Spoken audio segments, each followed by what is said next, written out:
Welcome back, my friend. Take a seat, grab a drink, and listen to the tale of the Black Bull of Norroway. There once lived a king who had 3 daughters. The 2 eldest were proud and ugly, but the youngest was the gentlest and most beautiful creature you've ever seen, and the pride not only of her father and mother, but of all the land. As it fell out, the 3 princesses were talking one night of whom they would marry. "I will take no one lower than a king," said the eldest princess. "The second would take a prince, or a great duke even." "Ha!" said the youngest, laughing. "You are both so proud. Now, I would be content with the Black Bull of Norroway." Well, they thought no more of the matter till the next morning, when as they sat at breakfast they heard the most dreadful bellowing at the door. And what should it be but the Black Bull come for his bride? You may be sure that they were all terribly frightened of this, for the Black Bull was one of the most horrible creatures ever seen in the world, and the king and queen did not know how to save their daughter. At last they determined to send him off with the old henwife. So they put her on his back, and away he went with her, till he came to a great black forest, when, throwing her down, he returned, roaring louder and more frightfully than ever. They then sent one by one all the servants, then the 2 eldest princesses, but not one of them met with any better treatment than the old henwife, and at last they were forced to send their youngest and favourite child.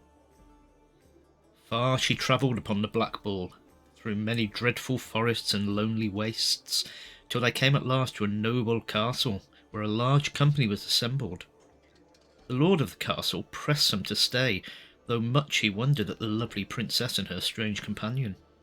But as they went in amongst the guests, the princess espied a pin sticking in the Black Bull's hide, which she pulled out, and to the surprise of all, there appeared not a frightful wild beast, but one of the most handsome princes ever beheld. You may believe how delighted the princess was to see him fall at her feet and thank her for breaking his cruel enchantment. There were great rejoicings in the castle at this, but alas, in the midst of them he suddenly disappeared, and though every place was sought, he was nowhere to be found. The princess, from being filled with happiness, was all but broken-hearted.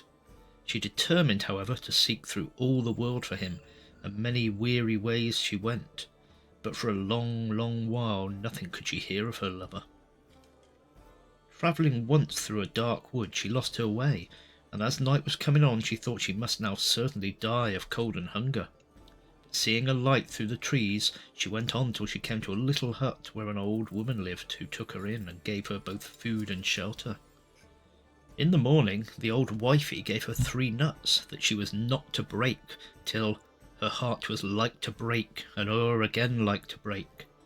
So, showing her the way, she bade God speed her, and the princess once more set out on her wearisome journey. She had not gone far till a company of lords and ladies rode past her, all talking merrily of the fine doings they expected at the Duke of Norroway's wedding. Then she came up to a number of people who were carrying all sorts of fine things, and they too were going to the Duke's wedding. At last she came to a castle where nothing was to be seen but cooks and bakers, some running one way and some another, and all so busy that they did not know what to do first. While she was looking at all this, she heard a noise of hunters behind her, and someone cried out, "Make way for the Duke of Norroway!" And who should ride past but the prince and a beautiful lady.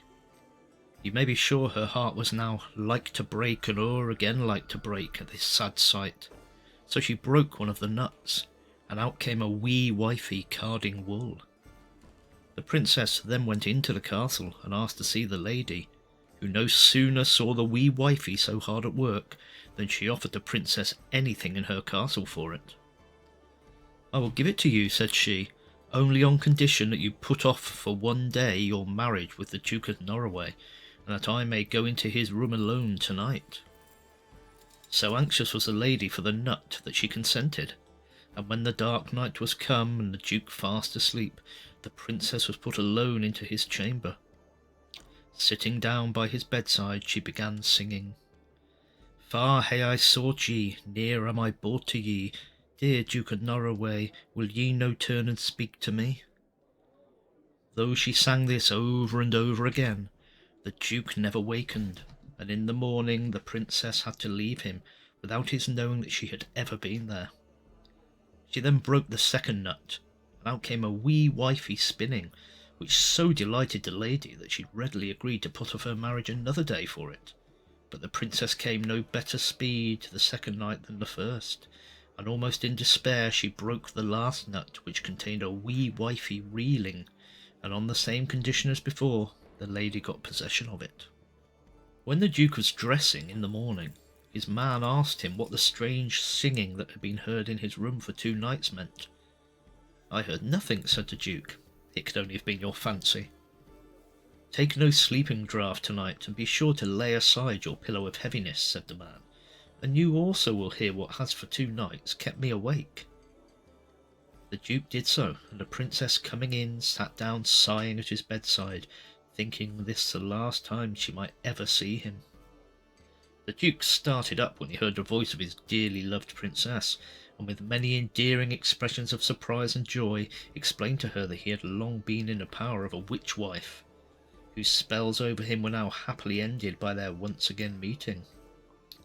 The Princess, happy to be the means of breaking his second evil spell, consented to marry him, and the wicked witch wife who fled that country afraid of the Duke's anger has never been heard of since. All the hurry and preparation in the castle, and the marriage which took place, happily ended the adventures of the Black Bull of Norroway, and the wanderings of the King's daughter. And so ends the tale of the Black Bull of Norroway. I hope you enjoyed the story, and if you did, why not like, subscribe, and leave a comment down below. Thank you for your company, my friend, and I hope that you may join me again very soon.